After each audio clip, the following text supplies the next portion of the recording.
The Beatitudes follow a beautiful and logical progression. The first comes when we are confronted with God in the face of Jesus Christ. Matthew chapter 5 verse 3. Blessed are the poor in spirit, for theirs is the kingdom of heaven. The Christian man, when faced with the law word of God, is not the man in pursuit of an impoverished spirit.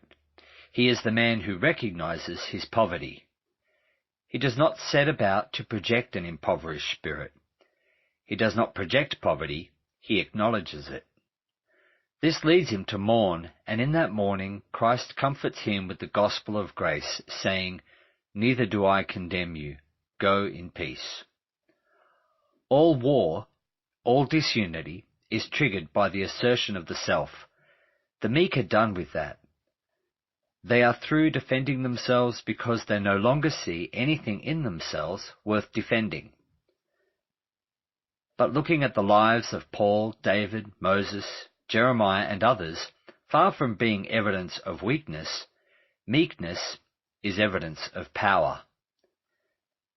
Meekness is not something we pursue as such, it is something we are as a result of the Spirit's work in our heart, which in turn produces hunger and thirst that was not there before. Matthew chapter 5 verse 6. Blessed are those who hunger and thirst for righteousness, for they shall be satisfied. That hunger and thirsting is not a desire for self-assertion, self-promotion, or self-abasement. We have been and are being emptied of all those things. We do not boast that we are good, but neither do we boast that we are bad. Instead, we boast in the cross. They shall be full because they have been so emptied. All mankind hungers and thirsts for two things, righteousness and the experiences or rewards that flow from being on the right side. First, righteousness. People want to be on the right side of their God, whoever or whatever it may be. They want to be on the winning team. If the world is your God, then you will seek to be on good terms with it. You will approve its actions, desires, and pursuits in order to be included in its community. You will demonstrate you are one of the team by decorating yourself with the emblems of the team you identify with. You do this because you want to be rewarded. This is the second thing we hunger and thirst for, rewards. All of these gods promise some form of reward or satisfaction.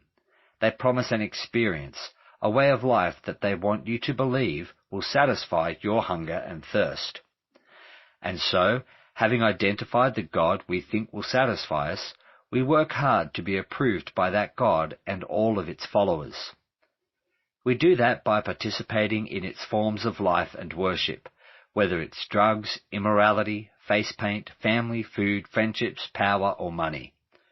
All of these substitutes point to our deepest longing, our need to be right with the one true God.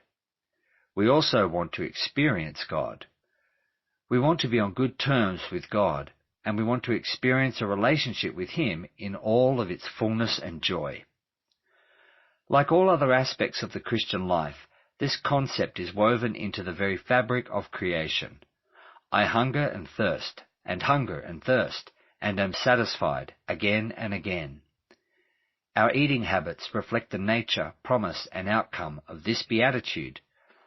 Appetite and stomach and chocolate exist so that when Jesus came into the world and talked about our hunger and thirst for righteousness, we would know what he meant. Food is eaten, it is transformed, and it becomes us, and we become it. Moreover, nobody eats just once. Our eating is ongoing. And so we sing the ancient hymn, ever filled and ever seeking. What they have they still desire. Hunger there shall fret them never, nor satiety shall tire. Still enjoying, while aspiring, in their joy, they still aspire. Finally, tied to this appetite is the concept of communion with family and friends. And this is what ultimately is on offer in Christ, food, fellowship, and satisfaction. All of us who hunger and thirst to be made right with God are here promised to be satisfied. we are invited to come and lay our hand on the altar and say of Jesus, "Your death and resurrection satisfies." It satisfies God's demand for righteousness, his demand for justice, perfection, holiness, mercy, and love. The goodness of Jesus Christ, and Jesus Christ alone, satisfies all of God's demands and all of our hunger and thirst, not through some abstract experience, but in the real enjoyment of food, fellowship, and friendship with God, and with one another.